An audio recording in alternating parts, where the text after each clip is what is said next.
En el video anterior estuvimos analizando cómo la religión islámica afirma que su religión es la religión verdadera destinada por Dios desde el comienzo.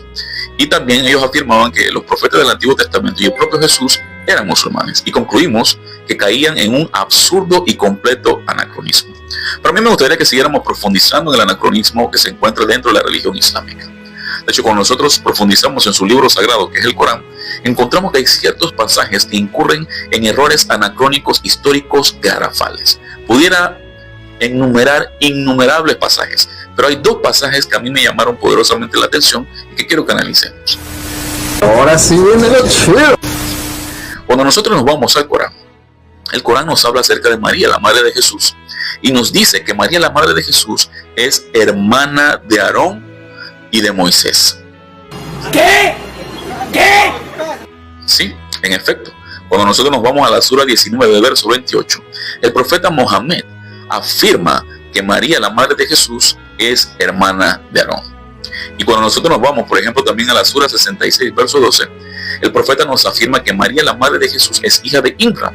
Pero ¿cuál es el problema? Bueno, que Imran en el Antiguo Testamento, en el hebreo, es equivalente a Amram.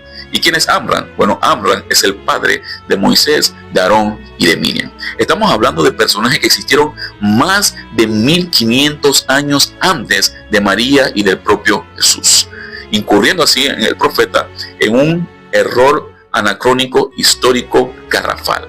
El profeta confunde a personajes del Antiguo Testamento con personajes del Nuevo Testamento que tienen más de 1500 años de diferencia.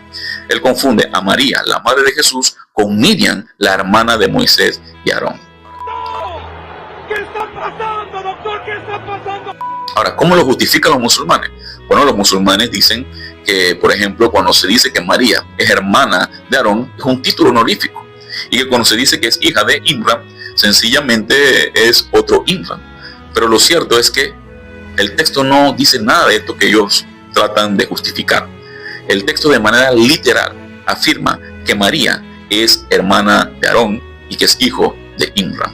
Definitivamente que es un pasaje escandaloso que no encuentra respaldo dentro de la evidencia histórica y menos dentro de la evidencia bíblica.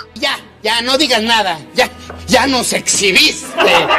Ya. Otro error anacrónico que nosotros encontramos dentro del libro del Corán lo encontramos, por ejemplo, en la Sura 40, versos 36 y 37, donde el profeta nos habla acerca de un personaje llamado Amán, y nos dice que este Amán era un funcionario de la corte de Egipto en los tiempos de Moisés y el Éxodo. ¿Cuál es el problema? Que cuando nosotros tratamos de rastrear a este personaje de manera histórica, y en el libro de Moisés, que es el Éxodo, no lo encontramos por ninguna parte. ¿Dónde sí lo encontramos? En el libro de Esther. En el libro de Esther se nos habla acerca de este Amán, que es un funcionario, pero del rey persa Asuero, mejor conocido como Jerjes I en Babilonia. Estamos hablando de un personaje, en el caso de Amán, que aparece 1000 años después del Éxodo y de Moisés. Nuevamente vemos cómo el profeta incurre en un anacronismo histórico garrafal, donde mezcla épocas y sitios y pone un personaje de la Persia del siglo V a.C. en la corte del faraón en los tiempos de Moisés y el Éxodo. De manera que creo que podemos concluir de manera categórica que el Islam no es una religión confiable. Su texto contiene muchos errores que no se pueden corroborar de manera histórica, de manera antropológica, de manera arqueológica, como sí, por ejemplo, se puede hacer con la Biblia. En la Biblia nosotros encontramos un mensaje que es totalmente coherente, que inicia con los profetas del Antiguo Testamento, dando una revelación progresiva que culmina en la persona de Jesucristo, el Hijo eterno de Dios, la revelación final, aquel Cordero de Dios que se encarnó y se hizo hombre y que fue a una cruz y que siendo inocente llevó nuestro pecado y que al tercer día resucitó entre los muertos para darle esperanza a la humanidad, para darle esperanza a los pecadores como tú y como yo que quieren reconciliarse con Dios. Así que yo creo que queda muy claro, ¿no?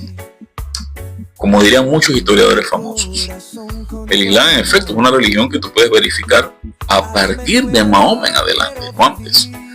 Decir que el Islam se encontraba en Moisés o en Jesús es sencillamente una interpretación retrospectiva, más no es un hecho histórico.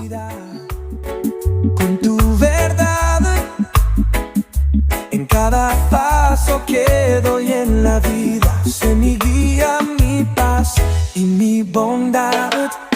Renueva mi ser, Señor. alma de tu luz. Quiero ser un vaso digno, rendido siempre a tus pies, Jesús, Jesús.